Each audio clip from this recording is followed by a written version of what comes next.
Selamat pagi teman-teman, senang sekali bisa berjumpa kembali dengan Anda dalam video pembelajaran online dari www.edubusiness.net. Materi kali ini kita akan belajar mengenai balance scorecard, bagaimana mengelola kinerja perusahaan dengan balance scorecard. Jadi apa itu balance scorecard, bagaimana cara menyusunnya, dan bagaimana contoh-contoh real balance scorecard akan kita coba bedah dalam video pembelajaran online kali ini.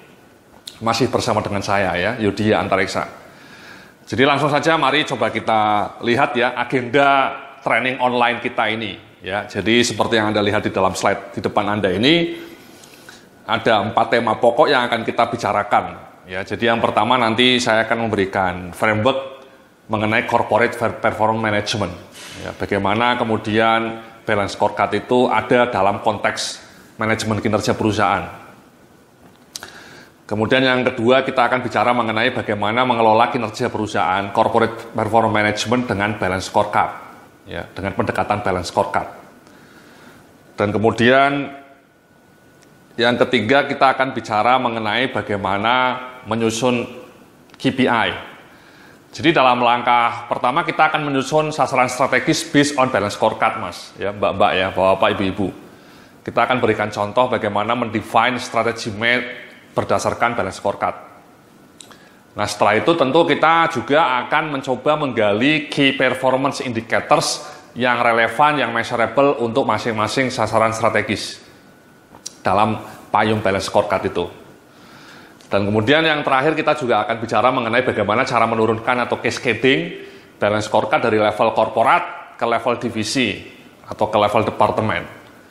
Ya, nanti kita akan berikan contohnya juga. Jadi itulah agenda yang akan kita pelajari dalam video online kali ini. Nah mari langsung kita buka di halaman berikutnya, Mas ya, Mbak-mbak ya. Jadi di halaman berikutnya ini saya mencantumkan apa yang saya sebut sebagai performance management framework. Ya, seperti yang Anda lihat di depan Anda itu, pertama-tama kita harus tahu visi, misi, dan strategi atau arahan perusahaan ya. Visi Anda apa, misi Anda apa, dan kemudian inisiatif strategi perusahaan Anda itu seperti apa ya. Nah kemudian itu dipetakan dalam bentuk namanya strategi map ya, atau peta strategi. Disitulah sebenarnya balance scorecard nanti punya peran, Mas ya. Bagaimana nanti balance Anda memetakan strategi mapnya itu based on balance scorecard approach ya. Jadi letak atau lokasi balance scorecard dalam framework ini adalah ketika Anda menyusun strategi map. Ketika Anda menyusun strategi map, disitulah Anda harus menggunakan perspektif atau pendekatan balance scorecard. Ya, disitulah punya peran. Nah, setelah kita ketemu balance scorecard-nya, balance scorecard map, ya, strategi map yang disusun berdasarkan balance scorecard, maka langkah berikutnya kita tentu harus menyusun apa yang disebut sebagai Key Performance Indicators atau KPI.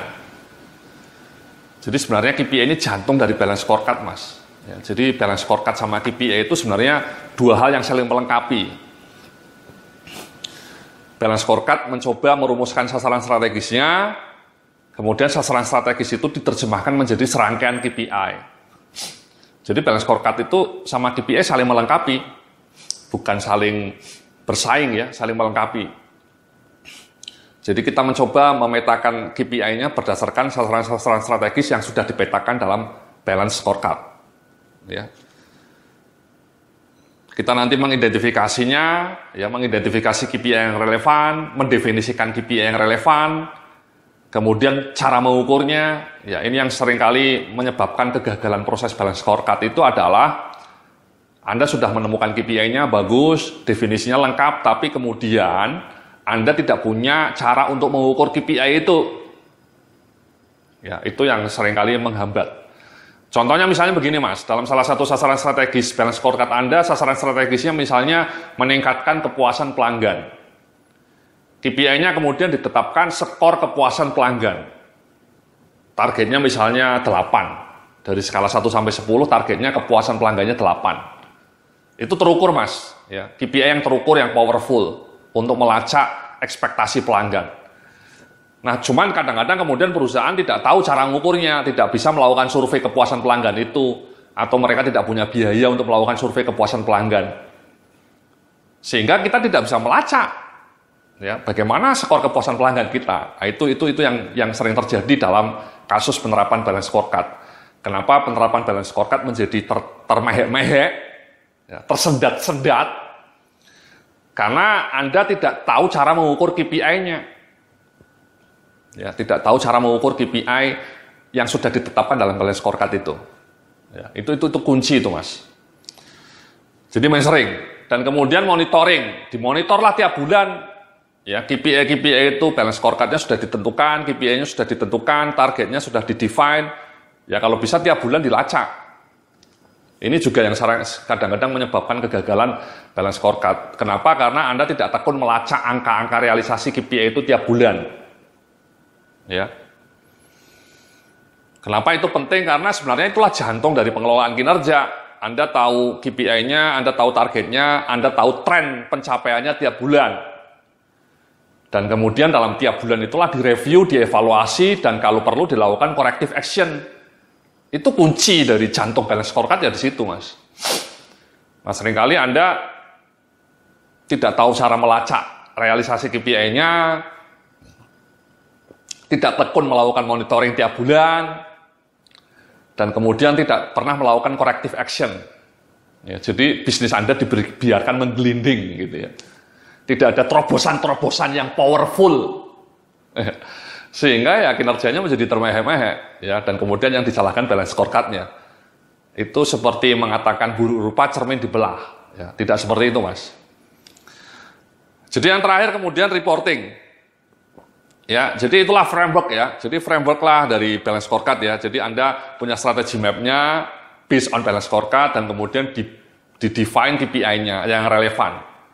Ya. Kemudian diukur, dimonitor. Itu kunci itu, Mas. KPI-nya diukur dan kemudian dimonitor every month. Oke. Nah, mari kita langsung di halaman berikutnya ini, Mas. Ya, Mbak-mbak ya. Bapak, Ibu-ibu. Jadi pengertian balance scorecard itu apa sih ya? Seperti yang Anda lihat ya. Jadi ini sebenarnya suatu alat manajemen kinerja yang dapat membantu suatu organisasi untuk menerjemahkan visi dan strategi ke dalam aksi. Ini yang kedua nih yang penting. Memanfaatkan sekumpulan indikator finansial dan non-finansial yang kesemuanya terjalin dalam suatu hubungan sebab akibat. Ya, nanti kita akan lihat ya hubungannya seperti apa. Balance scorecard berfungsi sebagai alat komunikasi strategi kepada stakeholder, manajemen, employee, shareholder, customers, dan communities juga. Ya. Jadi itu balance scorecard, Mas. Pengertian balance scorecard. Jadi intinya adalah bagaimana kita menerjemahkan serangkaian indikator, serangkaian sasaran strategis yang tidak hanya melulu finansial, tapi juga non-finansial. Itulah kenapa disebut balance, seimbang antara aspek finansial dan non-finansial. Ya. Nah, mari kita coba lihat di bagian berikutnya. Nah, inilah, Mas. Ya, jadi inilah sebenarnya kunci atau jantung dari balance scorecard itu seperti ini, Mas. Ada 4 perspektif. Jadi kenapa disebut balance? Scorecard. Scorecard itu sebenarnya kartu skor, Mas. Bahasa Indonesianya kartu skor. Kartu skor yang seimbang. Nah, seimbangnya apa sih maknanya? Ya, ini. Anda mencoba melihat kinerja bisnis Anda melalui 4 perspektif. Supaya seimbang, supaya balance. 4 dimensinya itu, yang pertama adalah learning and growth. Ya, biasanya diterjemahkan juga sebagai pengembangan SDM atau fondasi ya, SDM dan organisasi Anda. Kemudian yang kedua adalah internal perspektif atau bisnis proses. Orang sering menyebutnya internal perspektif, kadang-kadang disebut bisnis proses. Ya, proses bisnis apa yang harus kita jago. Yang ketiga adalah customer perspektif. Ya, bagaimana harapan kita ya, bagaimana kita memuaskan pelanggan. Dan kemudian yang terakhir perspektif finansial. Bagaimana kondisi atau kinerja finansial kita. Jadi inilah, Mas, ya 4 perspektif utama dari balance scorecard. Jadi cara membacanya itu dari bawah sebaiknya ya. Agar bisnis Anda hebat, Anda harus punya fondasi people yang hebat. People is everything ya. Great people is everything, kata Jim Collins. Organisasinya hebat, people-nya hebat. Kalau SDM atau people-nya hebat, otomatis bisnis prosesnya juga akan wow, akan cetar membahana. Prosesnya excellent, prosesnya prima, mutu produknya hebat. Kalau proses kerjanya excellent, harapannya kemudian pelanggannya juga akan happy. Ya. dan akan menjadi loyal customers. Dan kalau pelanggannya happy, dengan sendirinya uang akan datang dengan sendirinya, profit akan datang mengalir dengan sendirinya. Ya, jadi cara membacanya seperti itu, Mas. Jadi sebenarnya dua fondasi awal itu, bisnis proses sama people itu fondasinya, drivernya. Kemudian pelanggan sama financial itu sebenarnya akibat, ya hanya akibat saja. Kalau proses bisnisnya oke, people-nya oke, otomatis pelanggan pasti akan happy. Dan kalau pelanggan happy, biasanya atau pasti kemungkinan besar, bisnis Anda profitnya juga akan maknyus. Ya. Jadi seperti itu, Mas. Ya. Jadi itulah sebenarnya 4 perspektif utama balance scorecard. Nah, nanti kita akan menyusun sasaran-sasaran strategis dalam 4 perspektif itu. Baik perspektif learning and growth atau people development, perspektif bisnis proses, perspektif pelanggan, dan kemudian perspektif keuangan. Ya. Jadi disitulah kita akan mencoba membedah sasaran-sasaran strategis Anda dan kemudian dipetakan dalam 4 perspektif itu. Itulah yang disebut sebagai balance scorecard. Terima kasih, nanti kita akan lanjutkan dalam video pembelajaran berikutnya. Sampai jumpa dalam video berikutnya. Selamat pagi.